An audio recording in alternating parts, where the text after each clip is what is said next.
Jade Cargill has finally turned heel, and it looks like something major could happen with that turn. We'll also check out what's the latest for Tiffany Stratton, Alexa Bliss, and more.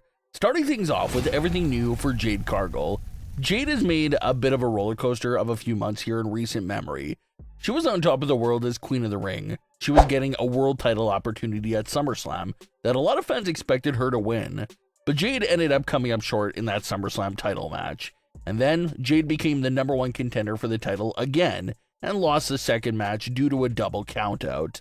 Then Jade Cargill got a third opportunity at the WWE Women's title, which was the triple threat match between Tiffany Stratton, Nia Jax, and Jade Cargill, which Jade lost as well after Tiffany pinned Nia Jax. So 3 world title opportunities all within a few weeks from each other, and Jade Cargill lost all 3 in many different ways. She was pinned, she was counted out, and in the triple threat, someone else was pinned for the loss. So just a very unfortunate luck there for Jade Cargill. And after 3 consecutive world title opportunities like that, and 3 straight losses in each of those matches, fans thought there's no way Jade Cargill gets a 4th straight world title opportunity. But turns out, she is getting a 4th straight title opportunity, but with a major twist that was not in place for the first 3 matches. And that's a change in persona for Jade Cargill. Tiffany Stratton faced Kiana James in a standard singles match and picked up the win. But after that match ended, Julia started attacking Tiffany Stratton. So Jade Cargill came out to make the save for Tiffany and help fight off Julia and Kiana James. It was a mini reunion for Jade Cargill, since she hasn't been seen since that triple threat match several weeks ago. But after assisting in saving Tiffany Stratton, Jade Cargill then decides to brutally attack Tiffany Stratton all over the ring and even outside the ring as well. It was the most brutal attack we've seen Jade Cargill give anyone inside the WWE. The unexpected attack on Tiffany Stratton does go down in history books as a heel turn for Jade Cargill. And this is exciting because it's something that fans have been waiting a long time to see.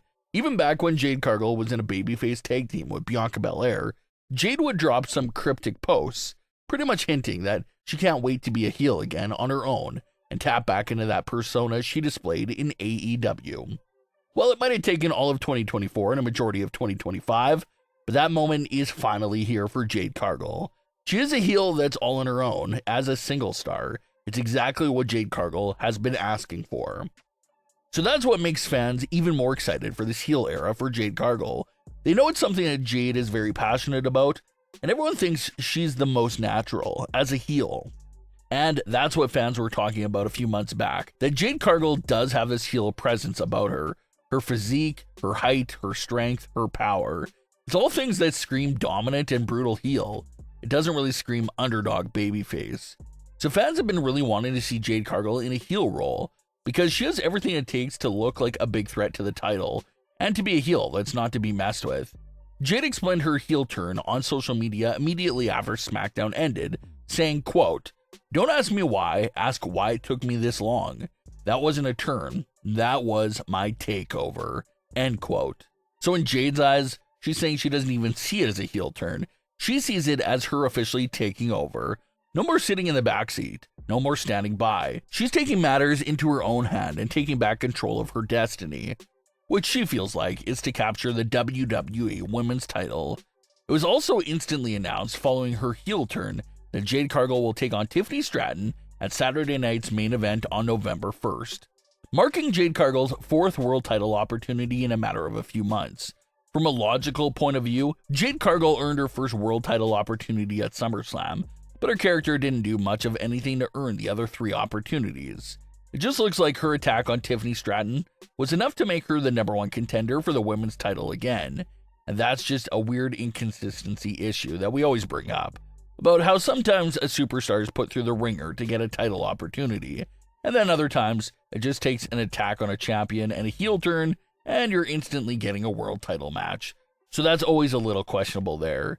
But with this being Jade Cargill's 4th world title match in recent memory, once again, everyone is expecting Jade Cargill to win. It feels like most fans were expecting Jade Cargill to win the title in each of the prior 3 matches, but it never happened. Well, everyone is once again expecting Jade Cargill to win the title, and her recent heel turn appears to be solid confirmation that she is taking home the gold, this time for sure.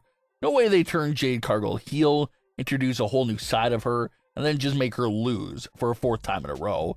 That would be very pointless and weird. So it's basically of that heel turn that fans are feeling like November 1st is surely the last day that Tiffany Stratton will be world champion, and the Jade Cargill title reign era will officially be underway. And Jade winning that title would be a perfect payoff for this story that Jade has had over the last few months. She's tried doing things the respectful way, but she lost the first match. And then for the next two after that, even more obstacles started popping up and making her very frustrated. So everything that happened in the prior three matches has led to her snapping here and entering this fourth match as a brutal heel that will do whatever it takes to take the title away from Tiffany Stratton. It would make sense if Jade won the title after turning heel and losing her cool like that. It's something that's been said in the prior three matches, and it'll be said again here in the fourth one, but it feels like this is the match where Jade Cargill is surely taking the women's title. Something very interesting started unfolding this week on Smackdown for Alexa Bliss, and that's how they started bringing up some events from Alexa's past. Nia Jax interrupted Alexa and Charlotte's backstage segment to criticize Alexa and Charlotte's fake friendship and talk about how it's only a matter of time before one of them betrays each other. Nia Jax brought up her own past with Alexa Bliss. Nia and Alexa used to be close friends on television, but that all ended when Alexa betrayed Nia Jax and was talking about Nia behind her back and how that led to a big split between them. Alexa responded to everything Nia Jax was saying by bringing up how the old her is still in there and how it would come out again. Nia Jax challenged Alexa to a singles match next week on SmackDown, and Alexa accepted it. So it'll be a busy week for Alexa Bliss. She'll have to team up with Charlotte Flair to defend their titles against Bayley and Lyra on Raw, and then turn around a few days after that and face Nia Jax in a match. But what's interesting here is them reigniting this past rivalry between Alexa and Nia, and all the mentions and references to Alexa's past, even with Alexa confirming herself that the old her can come out at any time. The old her obviously referring to her heel side, since that's the persona Nia Jax faced all those years ago during their feud. So could you count that as Alexa teasing and hinting that her heel side is making a comeback? Indirectly, that is what Alexa's basically doing there in that conversation with Nia Jax. So that's something to watch out for, and to see if more references to Alexa's past continues to be made. But what are your thoughts on today's stories? Leave your comments below. Don't forget to subscribe with all notifications on, and leave a like if you enjoyed. Thanks for watching, guys.